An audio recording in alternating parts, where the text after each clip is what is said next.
தேசிய அரசியல் அடையாளத்தை உலகறியச் செய்வதில் முக்கிய பங்கு வகித்த ஒரு ஆளுமையாக எம்எச் ஷேக் இஸ்ஸதீன் என்கின்ற வேதாந்தி என்கின்ற புனைப்பெயருடன் நிறைய கவிதைகளை படைத்த ஆக்கங்களை தந்த ஒரு ஆளுமை எங்களை விட்டு பிரிந்திருக்கிறது.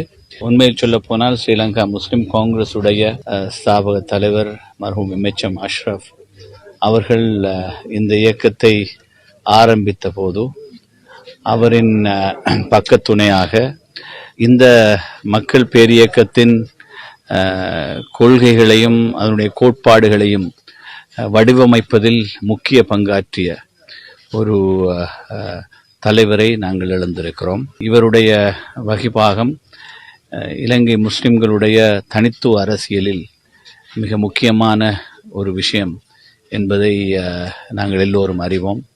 அந்த பாசறையில் ஒன்றாக இருந்த நாங்கள் இந்த கட்சியை நாடு முழுவதிலும் எல்லா மூலை முடுக்குகளிலும் கொண்டு செல்வதில் பங்களிப்பு செய்தவர்களில் முக்கியமான ஒருவராக முன்னாள் வடகிழக்கு மாகாண சபையின் எதிர்க்கட்சி தலைவராகவும் இருந்த எம்எச் ஷேக் இஸ்ஸதீன் எமது போராளிகள் மத்தியில் நன்கறியப்பட்ட ஒரு ஆரம்ப போராளி மாத்திரமல்ல.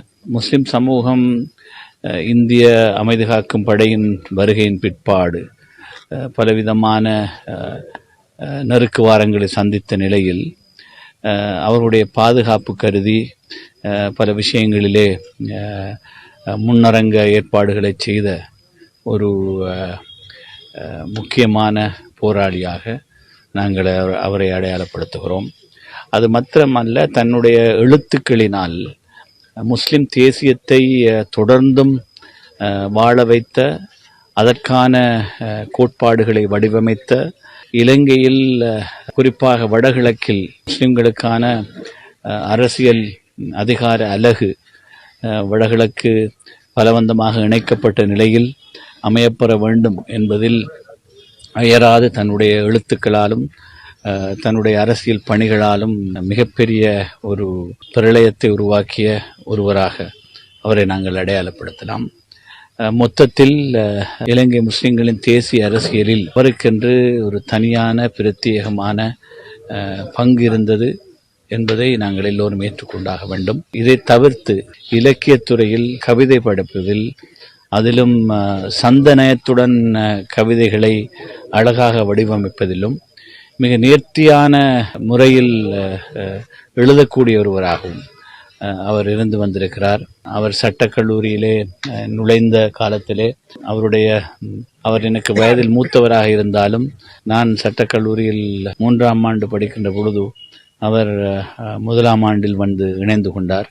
தான் ஆசிரியர் தொழிலில் ஈடுபட்டு கொண்டே சட்ட படிப்பையும் முடித்து அதன் பிற்பாடு முஸ்லிம் காங்கிரஸின் அரசியலில் அவரோடு சேர்ந்து பணியாற்ற கிடைத்த அந்த காலம் முஸ்லிம் காங்கிரஸின் முக்கியமான சவாலுக்குரிய காலமாக இருந்தாலும் அந்த காலத்திலே அவரோடு ஒன்றாக ஒரே பாசறையில் இருந்தவர்கள் என்ற அடிப்படையில் இன்று அவருடைய இழப்பு என்பது எங்கள் எல்லோருக்கும் மிகவும் துயர் மிகுந்த ஒரு சம்பவம் என்பதை நினைவுபடுத்திக் கொள்வதோடு அவருடைய பிள்ளைகள் எல்லோருக்கும், அதே நேரம் மனைவியாருக்கும் முஸ்லிம் காங்கிரஸின் சார்பில் எங்களுடைய ஆழ்ந்த அனுபவங்களை தெரிவித்துக் கொள்கின்ற அதே வேளை எல்லாம் வல்ல இறைவன் அவருக்கு ஜன்னத்துல் ஃபிர்தௌஸை வழங்க வேண்டும் என்று பிரார்த்தித்துக் கொள்கிறேன்.